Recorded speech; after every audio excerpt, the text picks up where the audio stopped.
Now, while the headlines have been focused elsewhere, the human wave trying to reach Europe from North Africa via the Mediterranean Sea has continued unabated. And this surge of both refugees and migrants is being exploited mercilessly and for some fatally. VOA senior investigative analyst Jeffrey Young updates the situation. Another day under the blazing sun in the Mediterranean Sea. A day perhaps without water or food or a life jacket. A day adrift in the water, waiting, hoping for a rescue from an overloaded rubber boat or a packed rickety wooden craft. A day still alive, at least for now. But there are many fatalities, as the incoming tide constantly reveals. The people departing from the North African coast in an attempt to reach Europe say they are searching for a new life without the violence and hopelessness that drove them from their birthplace. And they're coming from many parts of sub-Saharan Africa, as described via Skype by International Organization for Migration spokesman Joel Millman. We know that the largest group crossing this year, as was the case last year, are the Eritreans from the Horn of Africa. We know that the largest West African group is Nigerian. In recent years, the human wave has been massive. The IOM says that through the beginning of August, it estimates that nearly 95,000 people have made the crossing. That's about the same as in 2015, and not much smaller than the number that set off for Europe the year before.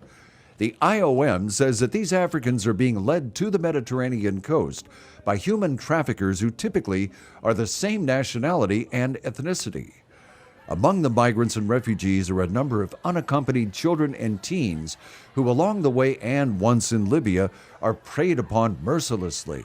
Their situation is described via Skype by NGO Save the Children spokesperson Valentina Bollenbach. These smugglers are incredibly brutal. The children have told me that they've been beaten. They've seen people being shot. Many of the girls are raped en route, especially in Libya. They're thrown into detention centers. They're not fed. They're forced to drink petrol instead of water. These stories are incredibly harrowing. IOM's Joel Millman says that the Libyan coast is indeed a place where the situation for many changes for the worse. What is different is the propensity of criminal gangs to take over at the last stage, torturing people, holding them under enforced conditions, what we'd call kidnapping, until money is paid. And this has become a standard practice for this route. Then these migrants and refugees are packed into unsafe little boats and pushed out to sea. They're unaccompanied by human traffickers who abandon them so that they themselves do not get picked up by the authorities patrolling the waters. So people drift in the Mediterranean until they are rescued, or sadly, until they die. By the start of August, at least 3,100 people have died this year trying to get across the water, a fatality figure that took months longer to reach in 2015. Médecins Sans Frontières, Doctors Without Borders, is one of a number of NGOs working to rescue as many people as possible.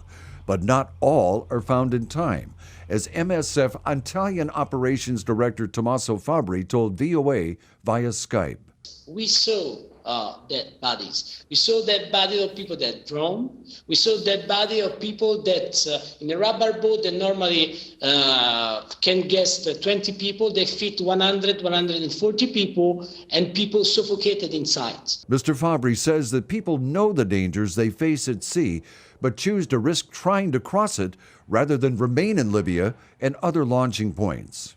The European Union last year established military Operation Sophia to identify and capture smuggling vessels. The EU is also training and supporting Libya's Coast Guard to help support that effort. In our next report, Operation Sophia's impact on curbing the flow of migrants and refugees across the Mediterranean. Jeffrey Young, VOA News.